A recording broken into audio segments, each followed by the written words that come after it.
New questions are being raised about contacts between President-elect Donald Trump's advisors and Russian officials. The Senate Intelligence Committee now says it will investigate possible links between Trump's campaign and Russia. Michael Flynn, Mr. Trump's choice for national security advisor, reportedly had 5 phone calls with Russia's ambassador to the U.S. in recent weeks. One was on the day the U.S. imposed sanctions on Russia for the alleged hacking of the presidential election. And in an interview with the Wall Street Journal, Mr. Trump said he would cancel the sanctions against Russia if Moscow is helpful to the U.S. Errol Barnett's in our Washington bureau with the latest on the Trump transition. Errol, good morning.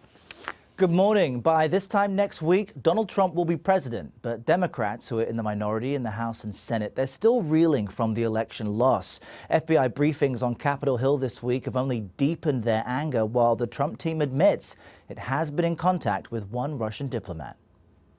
I don't see this president-elect as a legitimate president. Civil rights icon and Congressman John Lewis said Russian election interference undermines President-elect Donald Trump, so he won't attend his inauguration along with 7 other House Democrats. I think there was a conspiracy on the part of the Russians and others to help him get elected. That's not right. That's not fair. Democrats directed their frustration with Mr. Trump's win at FBI Director James Comey on Friday. My confidence in the FBI director's ability to lead this agency has been shaken. This after a confidential meeting with House members on Russian election interference. What is it that the Russians know or have about that communication during the campaign that increases their leverage over this new administration? Democrats see a double standard in Comey's public update into Hillary Clinton's email investigation before the election and current reluctance to acknowledge if Trump's links to Russia are being investigated. Especially in a public forum, we never confirm or deny a pending investigation.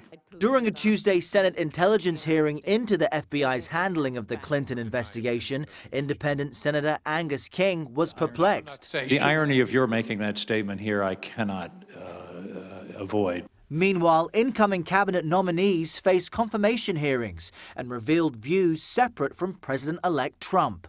Congressman Mike Pompeo, nominated to be CIA director, left no doubt about U.S. intelligence on Russian interference. It's pretty clear about what took place here, about Russian involvement in efforts to hack information and to have an impact on American democracy. And the president-elect's pick for Secretary of Defense, General James Mattis, seemed to contradict Mr. Trump's pledge to break the nuclear deal with Iran. When America gives her word, we have to live up to it and work with our allies. Trump says that's by design. And I told them, be yourselves and say what you want to say. Don't worry about me. And there's also this confirmation from President-elect Trump's team that his national security advisor, Michael Flynn, did have direct communication with Russia's U.S. ambassador multiple times, including on the same day the Obama administration announced sanctions against Russia, expelling its diplomats. But they say it was only limited to setting up a phone call between Trump and Russian President Putin. Alex? Errol Barnett in Washington. Thanks, Errol.